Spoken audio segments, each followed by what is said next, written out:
Good evening, my beautiful friends. Welcome to Nightfall with Maui Paul. I am Maui Paul. We are here today to have some fun and talk about the I Am card, the I Am card that I pulled this morning. So every morning at 9 a.m., I pull an I Am card for the wake up call with Maui Paul, and we affirm something really nice about ourselves. And today we pulled the I Am accommodating card. I am accommodating. I help others feel safe and comfortable. So I am accommodating. I help others feel safe and comfortable. And I thought to myself as I pulled this card, I was like, I wonder how this is going to manifest in my life today. And as the day went on, I recognized that I was accommodating in a lot of ways. So we get to talk about that. And if you were here for the wake up call with Maui Paul, I would love, and you pulled the accommodating card too. You affirmed that for yourself. I'd like to know what happened in your day. How did this card show up for you? So let's do the same thing that we do in the morning, and we'll play the I am game. I'll ask you if you are accommodating. You just say out loud, I am accommodating. So are you accommodating? You are accommodating. Today, you helped other people feel safe and comfortable. And now I'm going to write that down in the chat.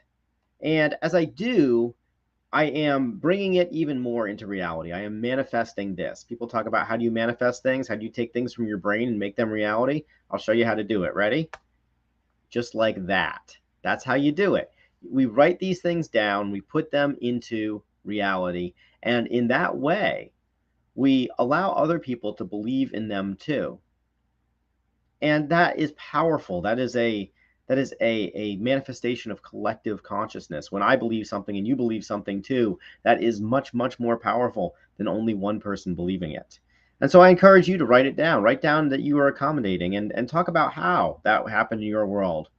And so for me, being accommodating, it happened in a couple ways. So I received two private messages this morning as I was checking my social media that were important. One of them was a thank you.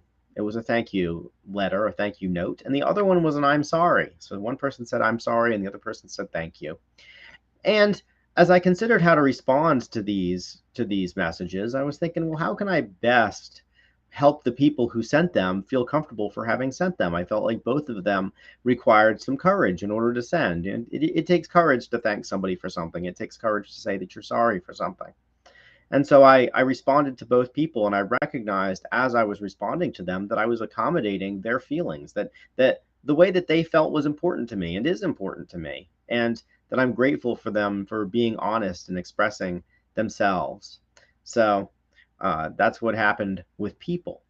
And then a friend of mine called me up and said, "Hey, I'm going to come over to your house and look at your golf cart. My golf cart currently doesn't move. I want it to move. He wants it to move. We all want it to move." And so I said, like, okay, cool. And even though I hadn't even done I hadn't even gotten started on my to-do list, which was something that was important to me in my wake-up call, I recognized that this was an opportunity to get something else done, to multiply our efforts, because when two people work on a project, it is 4 times as fast as when one person does it. And so I went out and rolled underneath the golf cart for a couple hours, and we made a lot of progress on it. And that was just a really important thing in my world because it, uh, it got something done that I didn't expect to get done, and that made me really happy. So I was accommodating of this schedule interruption that actually turned out to be a really good thing. So I was accommodating today. I see you there, Shauna. Good evening. Yeah, Shauna says, I am accommodating, though kids can be ungrateful. I feel good for the home environment I created today. And yeah, kids can be ungrateful. They tend to forget that adults love them unconditionally for at least 9 months. Enough to have them. Mothers have to love a kid who is not providing them with all that much in the way of benefits prior to them even being born. So somebody loved you for at least 9 months to even have you. And then after that, how long are infants helpless and children useless? And it takes a while for them to be able to stand on their own. We have a very long gestation period, and during that time, we have to love the children that are there in order to help them grow and help them prosper. So yeah, and kids don't remember this. Kids can't even quantify or understand this because they haven't been adults yet, and they don't know what it's like to need somebody. They don't know what it's like to provide for somebody else. They just don't know. They never done it before. So, but then it took me a while to realize. I'm like, hey, wait, my mom and dad loved me even when I was a little shit machine crying monster, and they continued to love me and they continued to support me and work with who I am as a unique human being for 18 years of life, and then set me off, with a set of morals and values and ideas, which took me into life successfully. So I mean, pretty happy about that.